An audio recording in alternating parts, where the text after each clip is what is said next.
Olá, sejam todos bem-vindos.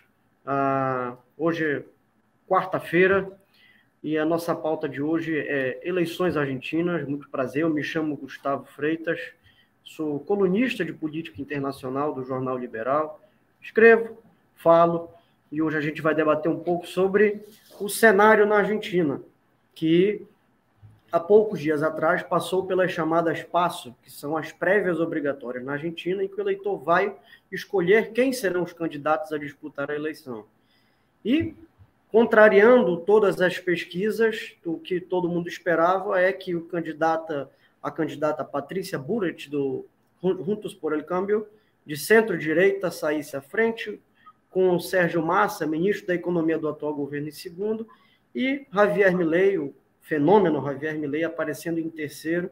Quando as urnas abriram, veio a grande surpresa. Milei era o primeiro colocado, e agora se discute na Argentina a partir das propostas daquilo que propõe Javier Milei para as eleições, que tem data marcada para acontecer primeiro turno acontecer no dia 22 de outubro.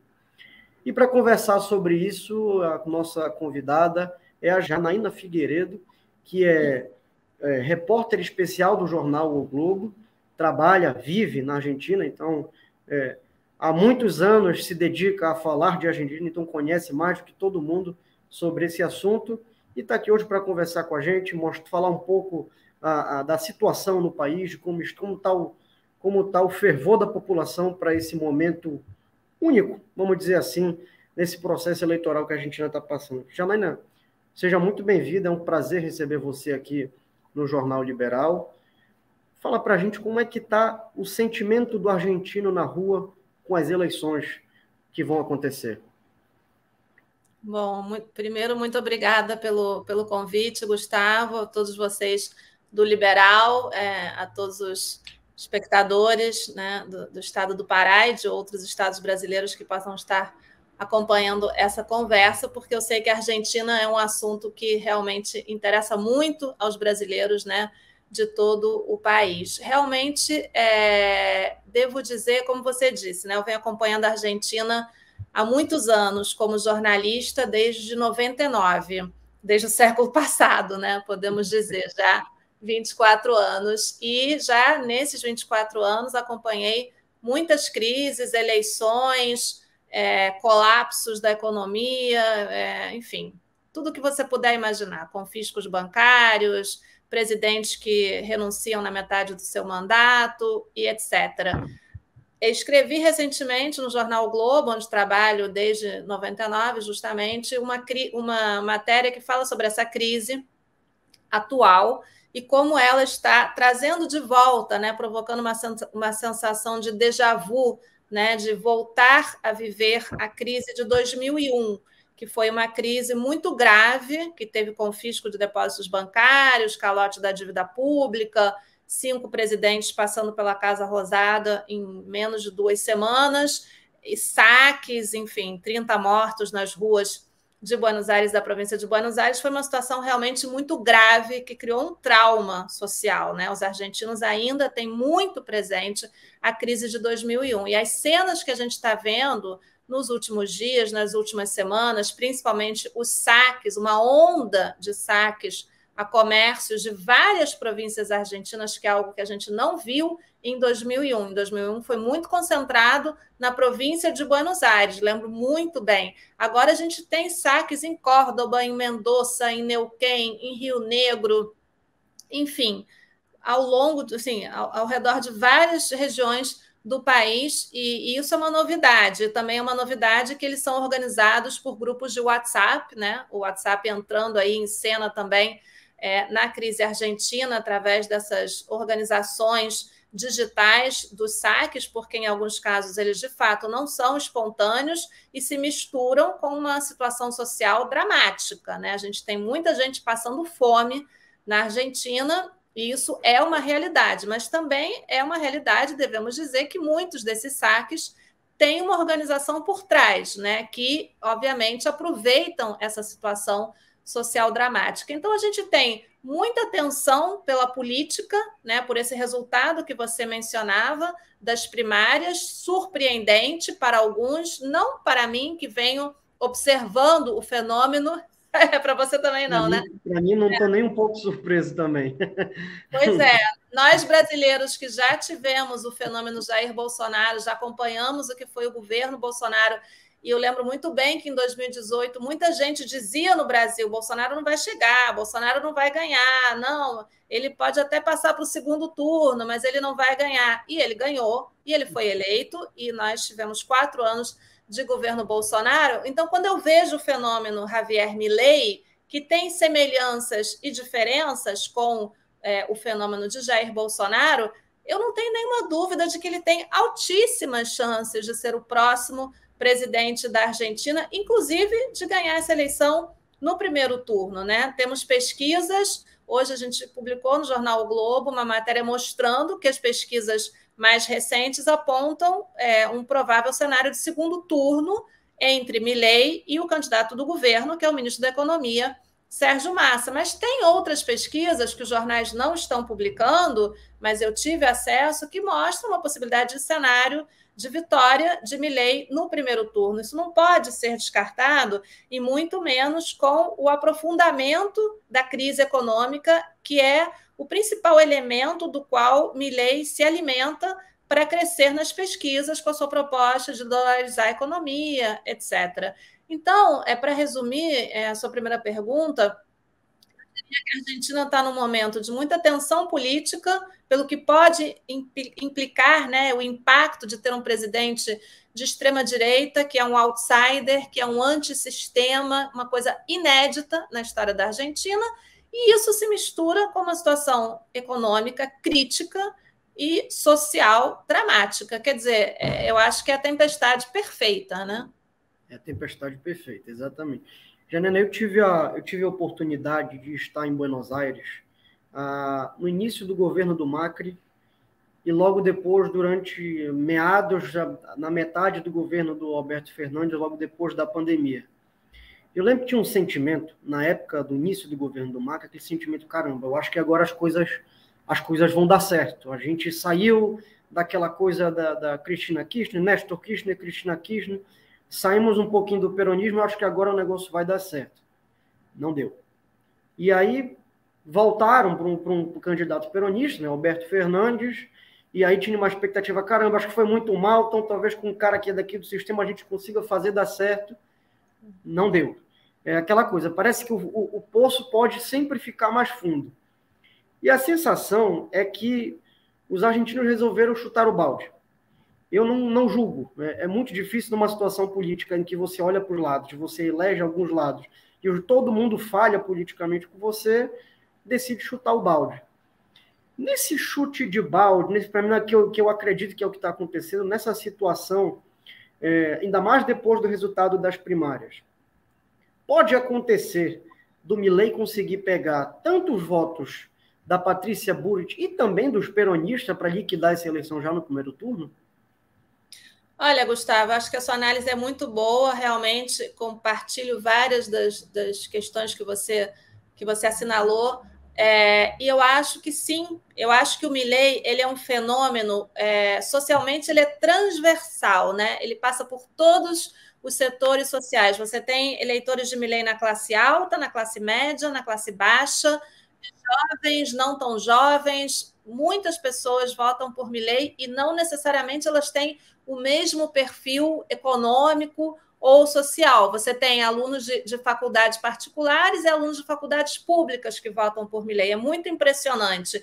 E eu já tenho ouvido nos últimos dias pessoas dizendo: votei na Patrícia nas primárias, na Patrícia Bullrich, mas vou votar por Milei no primeiro turno, porque eu quero resolver isso de uma vez por todas. Eu não quero esperar um segundo turno, que seria no dia 19 de novembro. Por outro lado, Milei já captou muitos votos do peronismo, votos de pessoas que votaram pelo peronismo, pelo kirchnerismo nos últimos anos, né? A gente tem que lembrar que os Kirchner chegaram à política argentina no ano de 2003, com Néstor Kirchner, governou até 2007, depois veio Cristina Kirchner, de 2007 a 2015, e aí assume Macri, que é esse momento que você muito bem relata, de esperança, de que agora vai mudar, agora é uma oportunidade. Não foi, não rolou, não houve uma enxurrada de investimentos, a inflação não foi contida, a pobreza continuou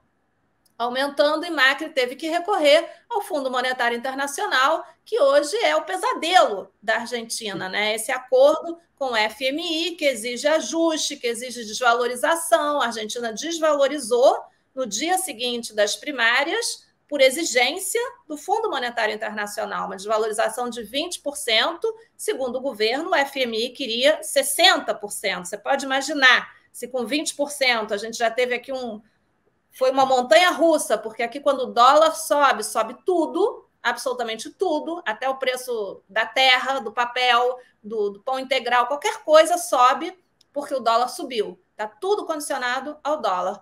Então, a situação é muito complexa e tudo isso favorece Milei, porque Milei é visto como o único que não integrou nenhum governo diretamente, porque ele, obviamente, ele tem os seus contatos com a política argentina, inclusive dialoga muito frequentemente com o ex-presidente Maurício Macri e já disse que ele poderia, inclusive, né, Macri, ser uma espécie de embaixador da Argentina no mundo, se ele for eleito presidente. Mas o que eu quero dizer é que Milei tem a capacidade, por não ser, né, por se mostrar como candidato que não é do sistema, que é contra o sistema que ele chama da casta política. É muito impressionante você ver os vídeos que circulam principalmente no TikTok, é muito, muito impressionante como ele mostra, né, com cenas de quando as monarquias foram derrubadas no século XV, XVI, sei lá quando, ele vai derrubar a casta. Não, eu recomendo aos interessados em entender o fenômeno Milei que entrem no TikTok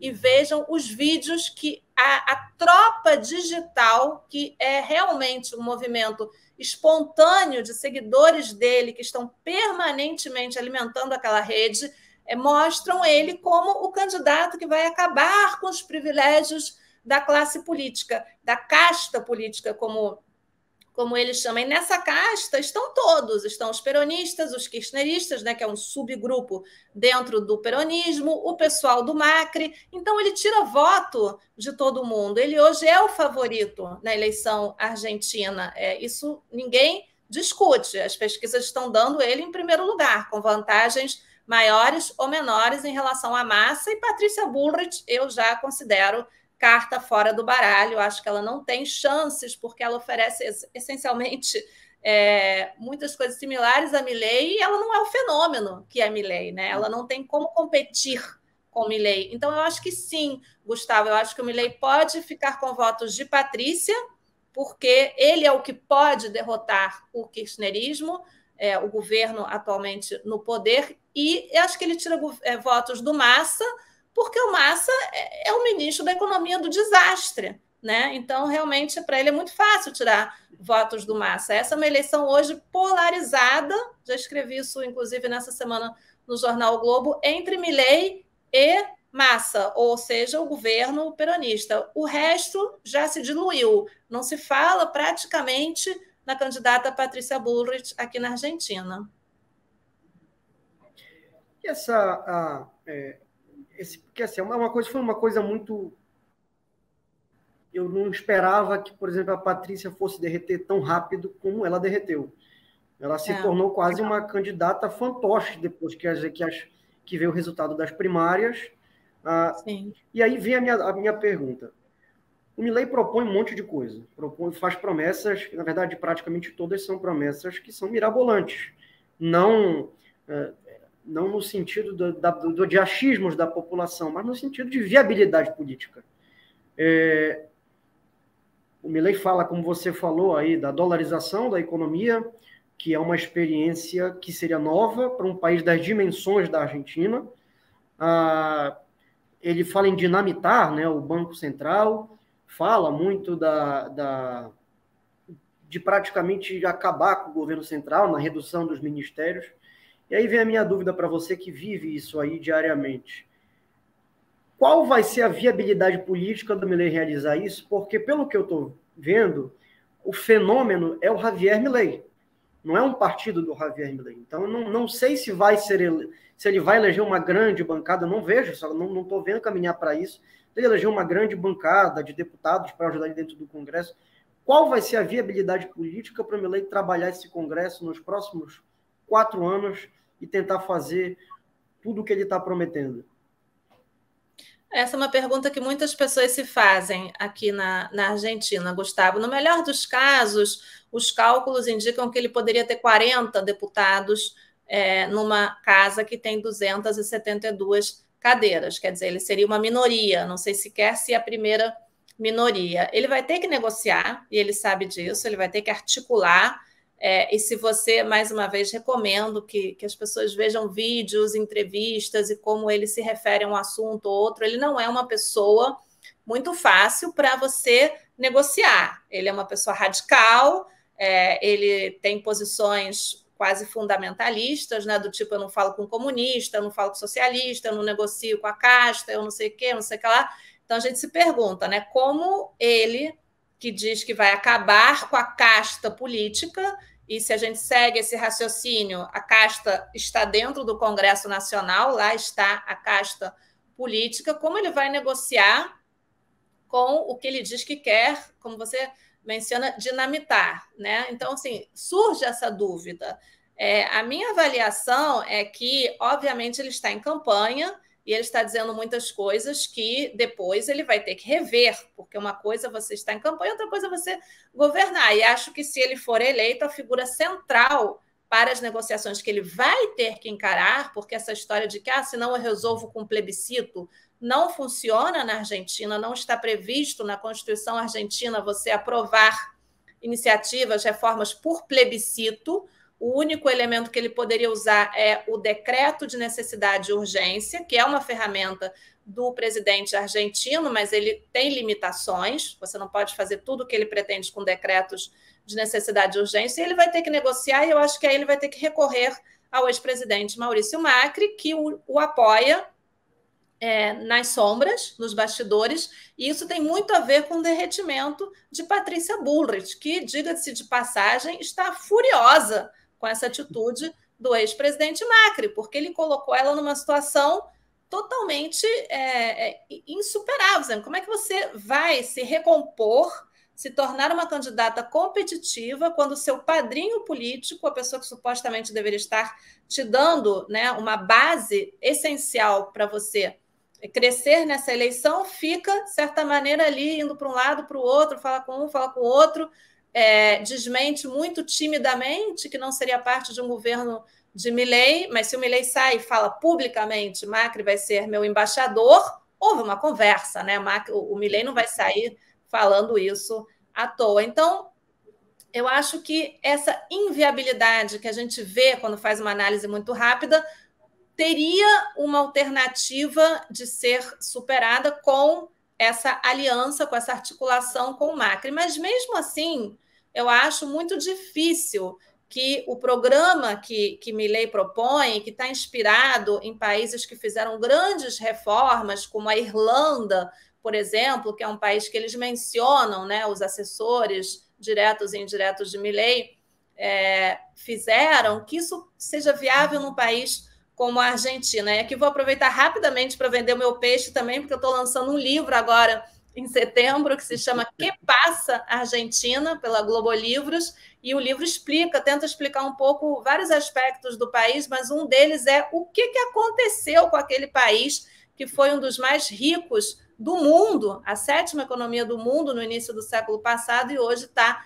nessa situação dramática. O que Milei propõe? Propõe voltar a ser aquele país, né?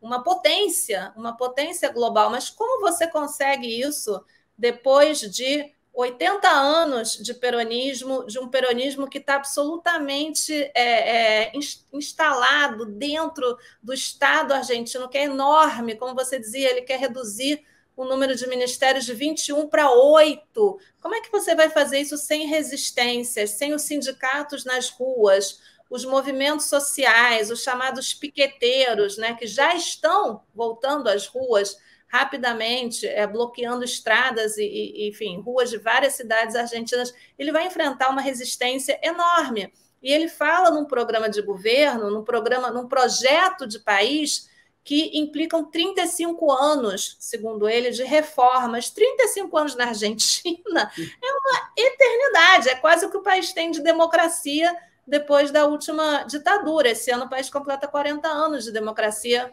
consecutiva, né? Sem golpes no meio. Então, é muito, assim, você dizia o plano de Milei é delirante. Eu não sei se eu catalogaria como delirante, porque ele fala num programa de estabilidade econômica, que é o que a Argentina precisa. A dolarização, você pode estar de acordo ou não, mas é uma alternativa que já foi aplicada por outros países, e ele tem 5 projetos de dolarização, porque tem várias maneiras de você dolarizar uma economia, não existe apenas uma.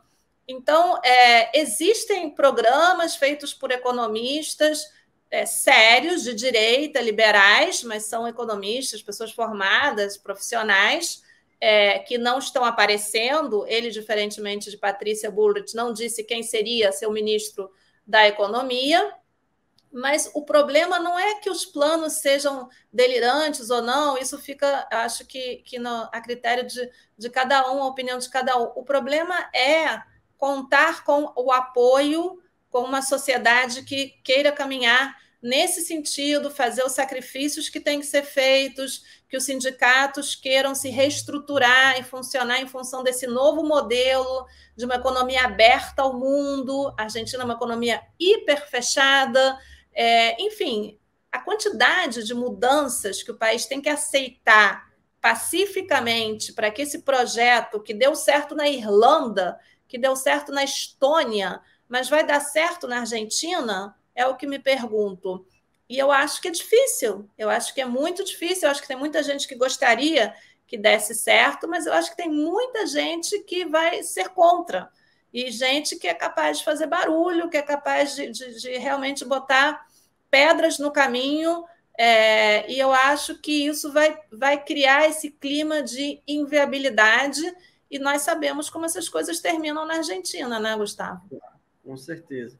E até curioso, porque eu fico pensando na cabeça de uma oposição nessa história. Que é assim, no meu entender, pelo que as pesquisas estão apontando, é muito difícil que essa presidência saia do colo do Milei, está caminhando para isso acontecer. Então, já pensando como peronistas, é o famoso plano de contenção de danos. Ele vai ter 4 anos e a gente vai fazer a nossa oposição, e se fizerem como fizeram com o Macri, é difícil de segurar. E aí eu penso, você falou, como você analisou, você disse muito bem, o partido do Macri, o Juntos por el Cambio, pode ser a ajuda do Milei dentro do Congresso para fazer esses projetos irem adiante.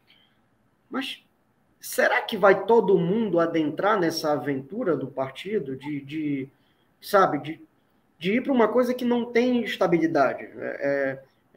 O Milei é uma revolução, goste ou não, uma revolução é tudo que está aí. Então, será que todo mundo toparia participar desse momento com o Macri? Que eu acho que o Macri foi o primeiro a dar os sinais de que, caramba, a gente pode ajudar o Milei a fazer um governo dar certo. Mas será que os deputados também vão entrar? Ainda mais num governo que promete exatamente reduzir o tamanho do poder para um Congresso.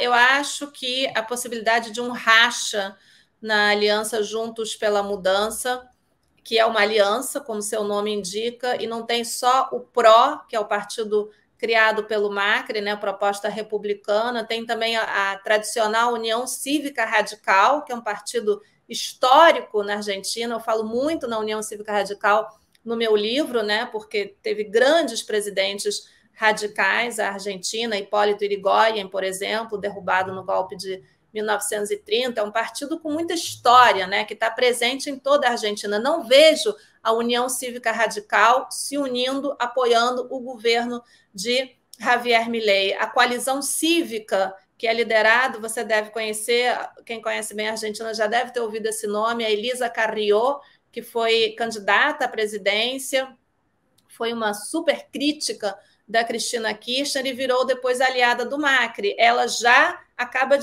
recentemente renunciou à sua candidatura ao Congresso por discordar das posições do Macri e das articulações que o Macri está fazendo com o Milei. Ela disse: não quero ser parte disso, não vou ser parte disso. Então, na verdade, assim, agora até falando com você, o racha já está acontecendo, talvez um pouco em câmara lenta ainda, e pode se acelerar se o Milei de fato for eleito, se o Macri de fato decidir apoiá-lo. Agora, o Macri, não podemos esquecer, também foi um outsider. Também vem o Milei economista, o Macri era empresário, filho de um dos empresários mais ricos da Argentina, e ele está muito ligado ao setor privado. E os grandes empresários argentinos, conversei com alguns semana passada, já estão entendendo que o Milei provavelmente será o futuro presidente da Argentina. E ouvi de um grande empresário, para o qual o Milei já trabalhou e conhece muito bem o candidato da extrema-direita, o seguinte raciocínio: temos que dar racionalidade, temos que botar racionalidade ao que está acontecendo na Argentina, apoiar o candidato, se ele for eleito democraticamente, temos que dar o nosso apoio e temos que dar a sensação de estabilidade, de governabilidade à Argentina. Isso dito por um empresário muito importante aqui, que eu não posso revelar o nome porque foi uma conversa, como a gente diz, off the record.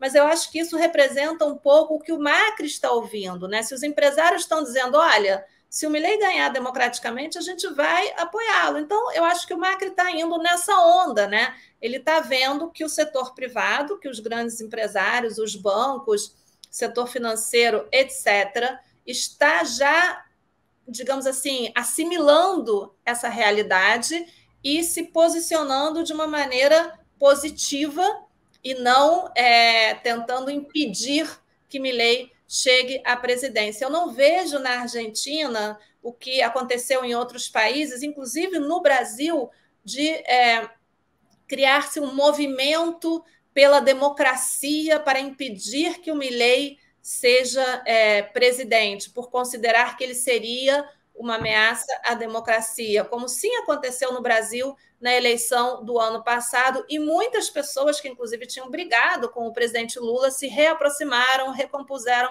a relação, e houve cartas de ex-presidentes e movimentos a favor da candidatura de Lula, mas principalmente contra a reeleição de Jair Bolsonaro. Aqui na Argentina, não vejo que isso esteja acontecendo. Não sei se, num eventual segundo turno entre Massa e Milei, vai surgir esse clamor pela democracia, porque Milei aqui não é visto como um candidato antidemocrático, embora seu apoio, né, e sua admiração por Bolsonaro e por Donald Trump nos Estados Unidos, pelo que aconteceu nos dois países, né, no 8 de janeiro e no 6 de janeiro, obviamente isso gera uma dúvida e uma certa insegurança em relação a até que ponto Milei é ou não é democrático, mas até o momento ele não é apontado como por muitos, né, um ou outro, mas não é uma coisa generalizada de que ele seja uma ameaça para a democracia.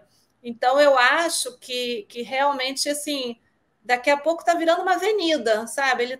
Ele tá indo para a Casa Rosada realmente sem a oposição tradicional saber como enfrentá-lo e com o governo anunciando medidas paliativas que, com uma inflação de mais de 100% ao ano, se diluem rapidamente, né? Um bônus daqui, uma ajuda dali, mas isso realmente não faz diferença na vida das pessoas, e ele é o único que tem as propostas que você pode considerar delirante ou não, mas elas estão penetrando em diversos setores sociais, sem entender muito bem como é que é isso, mas as pessoas acham que ele é o único capaz de, como eu disse outro dia, descascar esse abacaxi argentino, que não é fácil, né? Certamente não. Janaína, e aí agora falando um pouco da relação Brasil-Argentina. O Brasil ainda é o principal parceiro comercial da Argentina. E o Milei, recentemente, em algumas entrevistas, disse que ele não dialoga com socialistas e incluiu o Lula nesse meio. A gente lembra recentemente que quando o Bolsonaro era presidente, não existia uma relação amigável também com o Alberto Fernandes, mas é aquela coisa, diplomaticamente, as relações andavam. Você acha que depois que ele, se ele realmente acontecer, dele ser eleito, esse discurso todo vai amenizar? Como vai ficar essa relação Brasil-Argentina? Porque não é uma coisa que pode simplesmente ser descartada da noite para o dia. Como é que você analisa esses discursos do Milei relacionados ao Brasil e não possivelmente durante o seu governo? Olha, sobre isso eu conversei com a economista Diana Mondino, que vai ser, se Milei for eleito, a chanceler da Argentina. Ela esclareceu algumas declarações de Milei sobre a China, sobre o Brasil, e o que eles dizem basicamente a gente não vai promover a relação entre estados, por exemplo, com a China ou com o Brasil de Lula, porque nós, né, não dialogamos com comunistas, com socialistas, mas se o setor privado quiser fazer negócios, nós não vamos impedir, ou se algum argentino quiser ir para a China, nós não vamos impedir isso. Mas eu acho que é uma visão muito diferente, né? Uma visão quase assim de negócios, né? Os países se relacionam em função dos negócios que os setores privados de cada um deles pode fazer. Não tem um projeto, nem falar em... Eu perguntei, mas, bom, e a possibilidade de relançar a Unasul, a União de Nações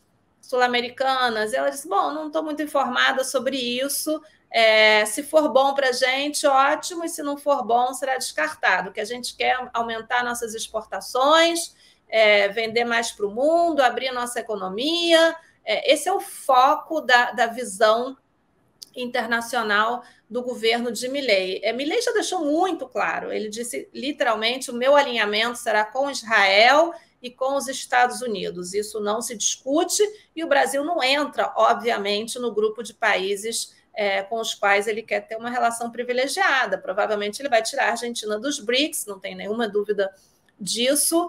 O Mercosul, me disse a provável chanceler, se ele for eleito, hoje é um negócio para alguns espertinhos que estão ganhando dinheiro com isso, mas não serve para a gente, o Mercosul, como ele existe. Então, teremos que propor mudanças, e se elas forem aceitas, ótimo, e se elas não forem aceitas, um abraço. Ou seja, não queremos mais saber de Mercosul. Então, eu acho assim que vai ficar muito complicado a relação entre os estados, né? Porque eles querem abrir totalmente a economia, e a Argentina faz parte do Mercosul, que tem uma tarifa externa comum que não permite abrir totalmente a economia. Então, eu não sei como é que isso, na prática, vai funcionar, se inevitavelmente a Argentina vai ter que sair do Mercosul e vai ter resistências para isso, né? Porque os próprios empresários, como você dizia, o Brasil é o principal sócio comercial da Argentina, a China vem crescendo também, em outros países, Estados Unidos, mas o Brasil é muito importante. Então, você, de repente, dinamitar a relação com o seu principal parceiro, que é seu vizinho, isso vai gerar resistências, e a relação entre os presidentes, eu não tenho nenhuma dúvida que vai ser a pior possível, porque Milei é muito relacionado à família Bolsonaro no Brasil. Lula, obviamente, tem uma relação muito forte com o atual presidente Alberto Fernandes. Inclusive, esta semana, Massa esteve em Brasília, esteve conversando com Lula, e pelo que eu apurei, a conversa foi essencialmente entre Massa e Lula sobre a eleição argentina. E Lula disse, luta até o final, não pode se entregar. Em vez de ficar querendo juntar dólares, vai juntar votos. Você não pode perder essa eleição.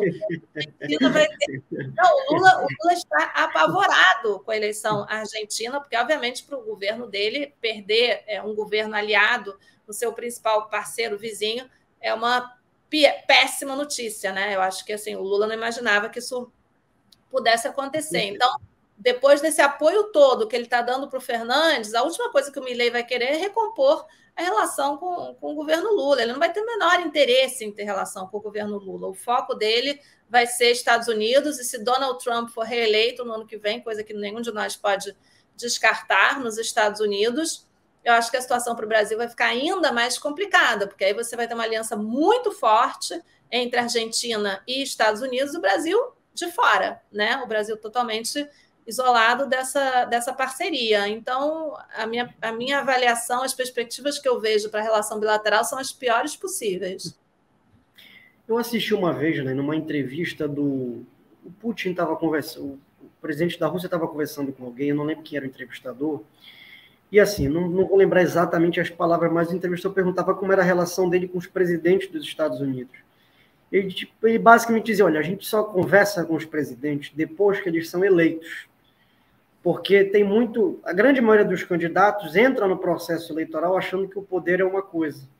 E quando eles entram e assumem a Casa Branca, a burocracia encarrega de colocar eles no seu devido lugar. E agora presidente do Chile, o Boric, foi uma coisa muito parecida. Ele tinha aquele discurso muito revolucionário, que teve que se apaziguar no segundo turno, e agora, como presidente, parece que o candidato ficou de fora. O Milei vai ter que apaziguar, não vai? Para poder ser presidente? Vai ter que acalmar os ânimos, aprender a tomar o Rivotril, segurar um pouquinho os ânimos para poder ser presidente da Argentina.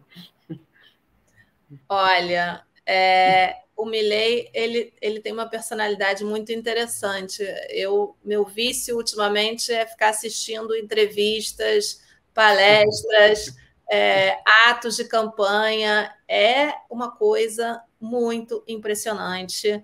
Ele é um fenômeno, ele tem um carisma, e ele, em alguns momentos, ele dá umas escorregadas como candidato no sentido, né, de maltratar jornalistas, coincidentemente mulheres, não estou dizendo que ele tenha uma atitude misógina, mas o que eu vi foi ele tratando de burra uma jornalista que fez uma pergunta para ele, sem ter todos os conhecimentos, mas, enfim, era uma jornalista muito jovem, e ele claramente disse, sim, você é uma burra, a pergunta que você está me fazendo é de uma ignorância, eu vou aqui te ensinar, sua burra, o que você está me falando, o que você não está entendendo, vou te dar uma aula. Então, assim, ele tem umas horas que sai de dentro dele assim, um jeito intempestivo, intolerante, ele é muito intolerante diante de críticas e de pessoas que o enfrentam, que não estão de acordo com ele. Já ouvi muitas histórias de pessoas que trabalharam com ele, que acabam saindo por essa dificuldade dele de ouvir críticas, de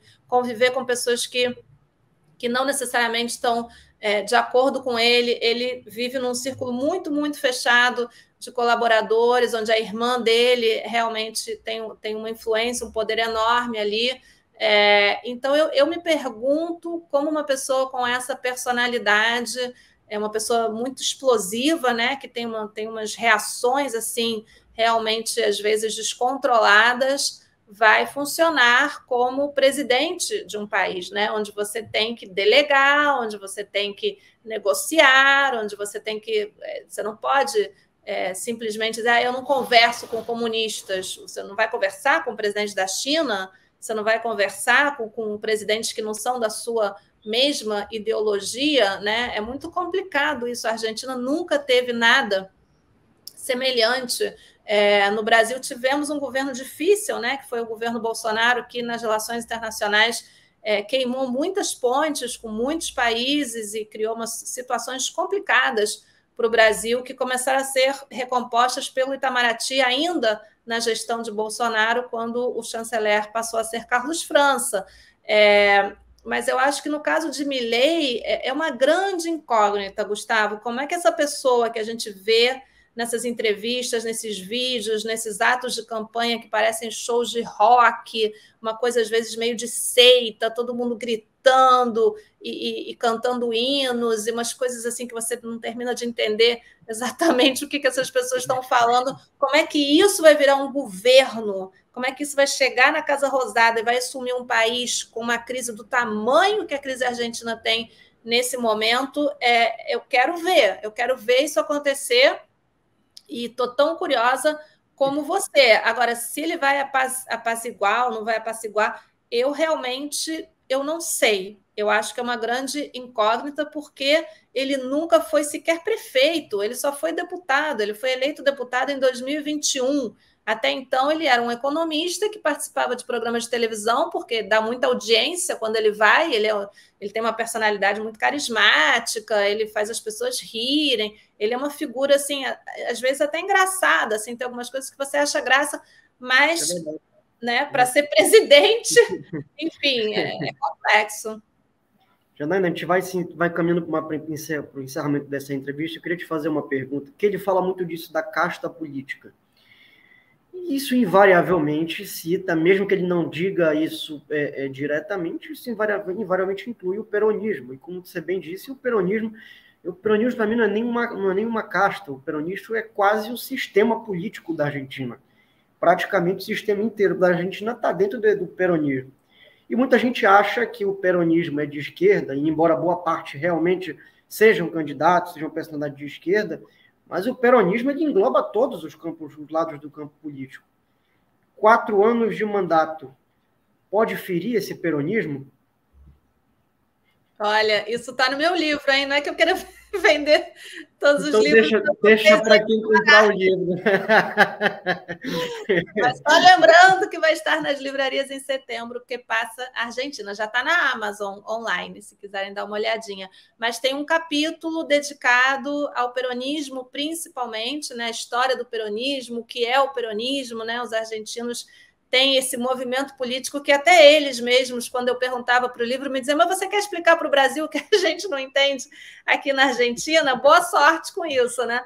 Mas o capítulo explica um pouco que o peronismo, né, nasce na década de 40, com o general Perón, que foi um militar, enfim, toda a história dele, e que o peronismo não é ideológico, o peronismo é uma, como eles dizem, é uma doutrina, não é uma ideologia, e ele tem aí os seus pontos, né, da doutrina peronista, e que nós, aqui na Argentina, já houve presidentes peronistas mais à esquerda, o próprio Perón, né, é bom lembrar, ele tinha uma relação muito próxima com o presidente Vargas no Brasil, mas ele também conversava com o Che Guevara, enfim, ia para um lado, ia para o outro, e o terceiro governo de Perón foi um governo muito à direita.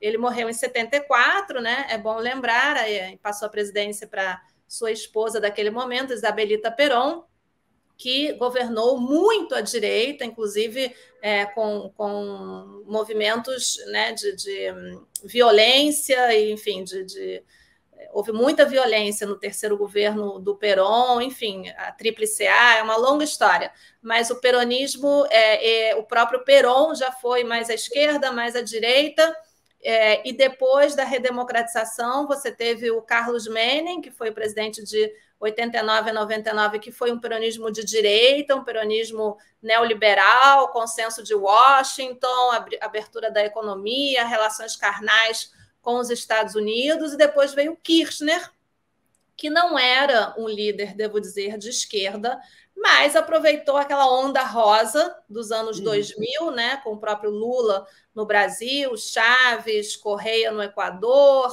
Evo Morales na Bolívia, e adotou as bandeiras da esquerda. Eu não diria que os Kirchner são de esquerda, eu diria que os Kirchner, de uma maneira com uma visão muito estratégica, eles são grandes estrategas políticos, eles viram que era o momento da esquerda e adotaram essas bandeiras, inclusive defesa dos direitos humanos, toda aquela onda, né, de julgamento dos processos da ditadura, que foi muito bem-vindo, porque acho que é muito importante, a Argentina é um exemplo para o mundo em termos de julgamento dos crimes da ditadura, coisa que um governo de Milei poderia querer rever. Já escrevi sobre isso no Globo, inclusive foi comentado por uma coluna da Miriam Leitão sobre o que seria, né, essa revisão do passado na Argentina, mas o peronismo, Gustavo, realmente, como você dizia, ele é central na política argentina. Então, o que eu digo no livro é que eu não imagino, de forma alguma, o peronismo desaparecendo da política argentina, mas o peronismo, como dizem os próprios peronistas, ele precisa se reinventar, porque claramente ele se esgotou, ele tem ciclos, né? O governo Menem foi um ciclo e se esgotou, e aí veio a aliança do De la Rúa durou 2 anos apenas, e aí veio o governo do Duhalde, que foi um governo tampão, também peronista, mais à direita, tinha sido vice do Menem, e veio finalmente Kirchner com esse peronismo mais à esquerda, né? Em termos de bandeiras assumidas, etc., isso se esgotou claramente. O Milei absorveu, captou milhões de votos que no passado recente foi dos Kirchner. Isso mostra esse esgotamento, né? Na Grande Buenos Aires, nos grandes cinturões de pobreza da Grande Buenos Aires, para quem conhece aqui a região La Matança, por exemplo, que é um grande município muito pobre da província de Buenos Aires, ali que era um feudo peronista, um feudo kirchnerista, ganhou Javier Milei. Então, isso mostra o esgotamento e mostra que o peronismo e o kirchnerismo precisam se reinventar, mas eu não tenho nenhuma dúvida de que eles vão se reinventar. Eles não vão desaparecer, porque o peronismo é como a ave fênix, ele sempre ressurge, ele sempre volta a encontrar uma maneira de se reinventar, e eu acho que é isso que vai acontecer. Agora, como isso vai ser, em quanto tempo, eu acho que vai depender muito do que acontecer com o resultado dessa eleição, de quão viável ou não será um futuro governo de Javier Milei, se de fato ele ganhar essa eleição, mas eu também não tenho nenhuma dúvida que os peronistas estão se preparando para que ele fracasse e para que eles voltem para manter essa ideia muito forte na Argentina, que eu menciono no livro também, de que um governo não peronista não sobrevive na Casa Rosada. Isso é muito forte, temos muitos exemplos na história e eu quero ainda ver isso se encerrar na história argentina, porque são décadas e décadas e décadas de peronismo presente, dominante no governo, na oposição, e é um movimento que é difícil de entender justamente por isso, porque ele não é direita, ele não é esquerda, ele não é centro, ele não tem uma ideologia muito clara, porque ele não tem ideologia. Se você conversa com os peronistas, claramente você vê que é uma maneira de fazer política, né? de cooptar o Estado, de ter esses grupos de apoio espalhados por todo o país, mas não é por ideologia, é quase uma religião, né? Na época de Perón e Evita era uma coisa de culto, né? A Perón e a Evita. Hoje não falaria em culto, mas é uma conexão muito forte e que hoje está esgotada pela situação econômica, porque os peronistas, obviamente, têm que comer e têm que pagar as contas também no fim do mês. Se a economia vai bem, o peronismo é muito forte ainda, né? Então, eu acho que ainda tem muito peronismo pela frente. Olha, Janaína, eu sempre digo que a política argentina nem parece que tá em Buenos Aires, porque a cidade é uma cidade tão tranquila, tão boa, que nem parece que o caos político está bem ali do lado. E para quem já acompanha isso há muito tempo, para quem está vivendo isso há muito tempo, como você, vai agora certamente, provavelmente, acompanhar mais um capítulo histórico da política argentina. Queria te agradecer por topar conversar com a gente um pouco sobre o cenário político na Argentina. Eu ia falar do seu livro, mas você já fez isso, te dá mais a oportunidade aqui de falar mais uma vez. Aliás, meu nome já está na espera para ter o seu livro em breve. Eu agradeço aí pela nossa conversa sobre a política argentina.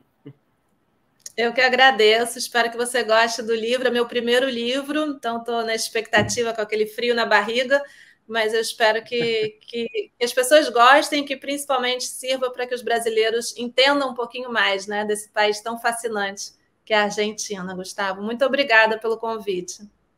Até logo, Argentina. Até logo, Janaína. Obrigado e uma boa noite para você. Olá, obrigada. Tchau.